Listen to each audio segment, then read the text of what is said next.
جب ریلیشن میں رنجش اور کشیدگی پیدا ہو جائے تو کچھ ایسی مسٹیک کی جاتی ہیں جس کی وجہ سے زندگی بھر نبھائے جانے والے تعلقات ہمیشہ کے لیے ختم ہو جاتے ہیں۔ آج میں آپ کو 5 کام بتاؤں گا جو آپ نے ایسے حالات میں ہرگز نہیں کرنے۔ نمبر 1، آپ نے اپنے ریلیشن پرابلمز کے متعلق کسی اور کو نہیں بتانا۔ اکثر اوقات یہ ہوتا ہے کہ تھوڑی سی بات میں جب رنجش پیدا ہوتی ہے تو وہ بات آپ پورے گاؤں میں، اپنے اوس پڑوس میں، دوست احباب میں بتا دیتے ہیں کہ اس نے میرے ساتھ یہ کیا، یہ میرے ساتھ غلط ہوا۔ اب وہ لوگ جو آپ کو نہیں چاہتے، آپ کے ساتھ حسد کرتے رہتے ہیں، ان کے لیے ایک موقع ہوتا ہے کہ آپ کے درمیان پرابلم کو مزید بڑھایا جائے۔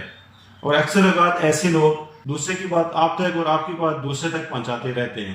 انہیں پتہ ہوتا ہے کہ ابھی آپ دونوں کے درمیان جو کمیونیکیشن ہے وہ ختم ہے، وہ پھر اس دوران اپنی طرف سے بھی بہت چیزیں ایڈ کر لیتے ہیں۔ تو کیا ہوتا ہے کہ بات تھوڑی سی ہوتی ہے لیکن اس میں مزید لوگوں کی طرف سے ایڈیشن کی وجہ سے بدگمانی بھی بڑھنا شروع ہو جاتی ہے۔ نمبر 2، آپ نے اس بات کو بار بار ڈسکس نہیں کرنا۔ جب کبھی اس طرح کا معاملہ ہو جائے، کوئی پرابلم ہو جائے، تو اس بات کو جتنی بار ڈسکس کیا جاتا ہے وہ نئے سرے سے بات بڑھنا شروع ہو جاتی ہے۔ اور اکثر لوگ ایسا ہی کرتے ہیں کہ جب بھی وہ ایک دوسرے کے سامنے آتے ہیں یا ایک دوسرے سے بات ہوتی ہے ان کی، تو وہ اس بات کو بہت ہی ڈسکس کرنا شروع ہو جاتے ہیں کہ وہاں سے کرتے کرتے بات تلخ کلامی تک آ جاتی ہے، جو کم ہونے کے بجائے بڑھنا شروع ہو جاتی ہے۔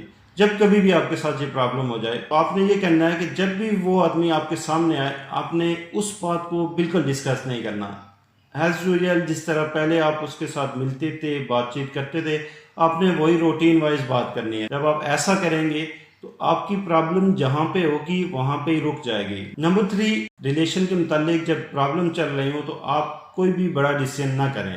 جیسے ہسبینڈ وائف کا ریلیشن ہو تو ڈائیورس کی بات نہ کریں، یا اگر باقی کوئی ریلیٹیوز ہیں تو کوئی بڑے الزام تراشی کی بات نہ کریں، کوئی تانا دینا یا اس طرح کی بات بالکل نہ کی جائے، یا غیر اخلاقی طور پہ جو گفتگو ہوتی ہے اس سے بھی اوائڈ کیا جائے، کیونکہ ایسی باتیں انسان ہمیشہ جذبات میں آ کے کرتا ہے جو کہ بعد میں دکھ، شرمندگی یا افسوس کا باعث بن سکتی ہیں۔ نمبر 4، جب آپ کے درمیان کوئی پرابلم چل رہا ہو، بڑوں کے درمیان پرابلم ہو، تو بچوں کو اس سے اوائڈ کروائیں تاکہ بچوں کے ذہن رشتے ناطے کے متعلق کبھی بھی منفی نہ رہیں۔ نمبر 5، اس طرح کے معاملات میں باہر سے لوگوں کو انوالو نہ کیا جائے۔ تو اکثر لوگ ایک تھرڈ پرسن کو یا باہر سے کسی کو انوالو کر لیتے ہیں، تو یقیناً یہ ایک پازیٹیو سٹیپ نہیں ہوتا، بلکہ آپ اپنی ذاتی زندگی کی جو باتیں ہوتی ہیں یا فیملی کا اگر پرابلم ہے تو فیملی کی پرابلمز دوسرے کو بتانا شروع ہو جاتے ہیں۔ یہ آپ کے لیے اور آپ کی فیملی کے لیے ایک نیگیٹو امپیکٹ ہوتا ہے۔